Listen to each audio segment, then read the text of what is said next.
नीतीश कुमार की मौजूदा पॉलिटिक्स पे आप क्या सोचते हैं? कुछ नहीं, नीतीश कुमार अपने राजनीति के अंतिम दौर में हैं, शारीरिक और मानसिक तौर पर थक चुके हैं, स्वस्थ नहीं हैं और ये दिख रहा है। जब मैंने कहनी शुरू की है, उसके बाद मीडिया ने भी इस बात पर ध्यान दिया। नीतीश कुमार ना कोई बयान देने की स्थिति में है, ना कोई सभा करने की स्थिति में है, ना उनको इस बात का ज्ञान है कि राज्य में हो क्या रहा है। उनको तो ये भी नहीं पता है कि उनके इर्द गिर्द क्या हो रहा है या उनके अगल बगल के लोग क्या कर रहे हैं। क्योंकि मैं जितना नीतीश कुमार को जानता हूँ, अगर नीतीश कुमार स्वस्थ होते, मानसिक तौर पर सचेत होते, तो जिस तरह की व्यवस्था चल रही है वो कभी संभव ही नहीं है। नीतीश कुमार के रहते हुए उनके अगल बगल के मंत्री सैकड़ों करोड़ रुपए का अवैध जमीन खरीदें और मामला डॉक्यूमेंट के साथ पब्लिक में आ जाए और उस पर कोई कार्रवाई ना हो, उस पर एक बयान ना हो।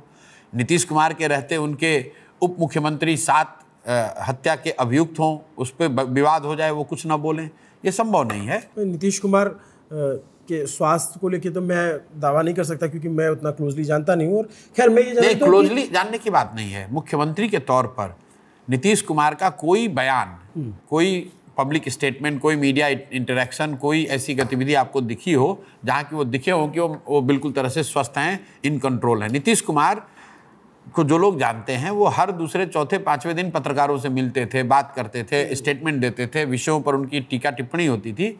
आज महीनों हो गए नीतीश कुमार कुछ सभाओं में लिखे हुए पन्ने से 2-4 लाइन पढ़ने के अलावा उन्होंने कोई पब्लिकली सार्वजनिक कोई ना बयान दिया है, ना सार्वजनिक मुद्दे पर कोई टीका टिप्पणी करी है, ना राज्य में होने वाली घटना दुर्घटना पर कोई उनकी प्रतिक्रिया आई है, कुछ नहीं। जो भी उनकी प्रतिक्रिया आती है वो ट्विटर के जरिए आती है या प्रेस विज्ञप्ति के जरिए आती है, अपने मुंह से कुछ नहीं बोलते हैं। वैसे नीतीश कुमार आदमी कैसे हैं? बहुत भले व्यक्ति थे और पिछले अगर 8-10 साल को हटा दें तो नीतीश कुमार की छवि एक अच्छे व्यक्ति की थी, एक ऐसे व्यक्ति की थी जो समाज में, सरकार में, राजनीति में शुचिता चाहता है। और एक दौर था 2005 से लेकर 2015 तक का, जिसमें बिहार के एक बड़े वर्ग को ऐसा लगता था, जिसमें मैं भी शामिल हूँ, कि नीतीश कुमार बिहार में सुधार की शुरुआत कर रहे हैं, नीतीश कुमार के नेतृत्व में बिहार सुधर सकता है। लेकिन आज जो नीतीश कुमार हैं और जो नीतीश कुमार आज से 10 साल पहले थे, उसमें ज़मीन आसमान का फ़र्क है। आज के नीतीश कुमार प्रशासक के तौर पर, नेता के तौर पर और व्यक्ति के तौर पर, तीनों ही मापदंडों पर, उनके लिए लोग कहते हैं कि वो ईमानदार व्यक्ति रहे। व्यक्तिगत तौर पर आज भी ईमानदार है, लेकिन मैंने जो बताया कि प्रशासक के तौर पर उनकी छवि थी सुशासन बाबू की। आज उनकी छवि है अफसरशाही वाले राज के नेता की। नेता के तौर पर उनकी छवि थी कि इनमें राजनीतिक शुचिता बाकी है। चुनाव नहीं हारा था उनका दल 2014 में, लेकिन उन्होंने वो नहीं हारे थे, उनका दल हारा था, लेकिन उन्होंने पद छोड़ दिया था। एक राजनीतिक मर्यादा की बात उनसे लोग जोड़ कर देखते थे। आज वो चुनाव हार गए हैं, लेकिन फिर भी वो कुर्सी पर बैठे हुए हैं। तीसरा सबसे बड़ी बात है, तब तो आप साथ में ही थे? नहीं, बिल्कुल नहीं। 2020 में जब वो चुनाव हारे हैं तब तो मैं कभी उनके साथ नहीं रहा हूँ। 20 में चुनाव हारने के बाद नीतीश कुमार भाजपा के साथ और लालटेन के साथ अलग अलग समय पर रहे और सिर्फ इस नियत से रहे कि कुर्सी पर बने रहें। और सबसे बड़ी जो बात है कि व्यक्ति के तौर पर उनकी संवेदनाएं कहीं ना कहीं मर गई हैं। हम लोग जिस नीतीश कुमार को जानते हैं, जब ये रेल मंत्री थे तब गैसल पश्चिम बंगाल में एक रेल दुर्घटना हुई जिसमें 200 लोग की मृत्यु हुई। तो नीतीश कुमार उस समय वाजपेयी जी प्रधानमंत्री थे, इन्होंने रेल मंत्री पद से इस्तीफा दिया ये कहते हुए कि 200 लोगों की मृत्यु हो गई, मैं कैसे पद पे रहूँगा।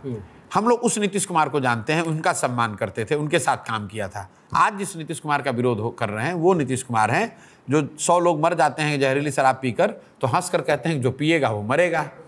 ये उस नीतीश कुमार का विरोध कर रहे हैं कि जब कोविड में हजारों लोग पैदल घूम रहे थे, लोग मदद के लिए त्राही कर रहे थे, नीतीश कुमार अपने बंगले से भी नहीं निकले। तो समय के साथ नीतीश कुमार व्यक्ति के तौर पर, प्रशासक के तौर पर और राजनेता के तौर पर बिल्कुल अलग हैं। इसलिए पहले उनका समर्थन था और आज उनका विरोध हो रहा है। और लालू यादव कैसे व्यक्ति हैं और कैसे उनकी पॉलिटिक्स है, आप कैसे देखते हो? देखिए, लालू जी का मैं मन से कहता हूँ और सार्वजनिक तौर पे कहता हूँ कि लालू जी का एक जो बड़ा योगदान रहा है बिहार में वो ये है कि जब वो सत्ता में आए तो उनके शुरुआती सालों में, उनके शासनकाल के शुरुआती सालों में समाज के गरीब को, वंचितों को, पिछड़ों को आवाज़ और सम्मान मिला। ये पहला मैं आदमी हूँ जो मन से कहता हूँ जी। वो मेरे राजनीतिक विरोधी हो सकते हैं, लेकिन मैं ये मन से कहता हूं कि लालू जी के शुरुआती सालों में, शासन के शुरुआती सालों में गरीब, पिछड़ों को, वंचितों को आवाज़ और सम्मान मिला। लेकिन उसके साथ ये भी कहता हूं कि जिन गरीबों को, जिन वंचितों को, पिछड़ों को इन्होंने आवाज़ और सम्मान दिया, उनके बच्चों के लिए, उनके लिए इन्होंने पढ़ाई की, रोजगार की, जमीन की व्यवस्था नहीं की। उसके मुंह में आवाज दे दिया, उसके हाथ में झंडा पकड़ा दिया, ये कह दिया कि मेरा और मेरे बच्चों का नारा लगाते रहो, हमें राजा मान लो। तो जिस बात के लिए लालू जी का सम्मान होना चाहिए उसके लिए उसका सम्मान है, और जिस बात के लिए विरोध होना चाहिए उसके लिए विरोध कर रहे हैं। मैं ये जानना चाहता हूँ, आज की तारीख में या बिहार की पॉलिटिक्स में लालू यादव बड़ा फैक्टर होते हैं या नीतीश कुमार? लालू यादव बड़े आज भी बड़ा फैक्टर है। इसलिए बड़ा फैक्टर है क्योंकि बिहार में आज भी वोट देने वाला एक बहुत बड़ा वर्ग सिर्फ इसलिए वोट देता है कि लालू जी को सत्ता में लाना है, लालू जी वाली व्यवस्था को वापस लाना है, या लालू जी को लालू जी की व्यवस्था को आने से रोकना है। उसको इससे नहीं मतलब है कि इस साइड नीतीश हैं, कि मोदी हैं, कि प्रशांत किशोर हैं। उसको इससे मतलब है कि लालू जी की व्यवस्था वापस ना आए।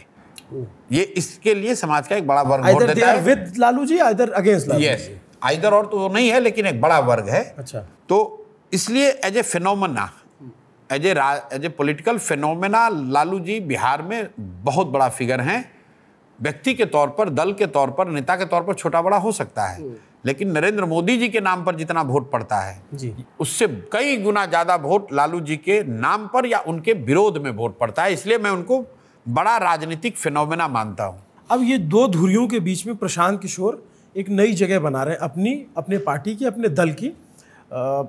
आज की डेट में मतलब आप चुनाव लगभग आ गया, अब आप कहाँ अपने आप को पा रहे हैं, अपनी पार्टी को पा रहे हैं? देखिए, पहले तो ये दो धुरी की जो समझ है ना, ये लोगों की समझ बिल्कुल सुपरफिशियल है जी।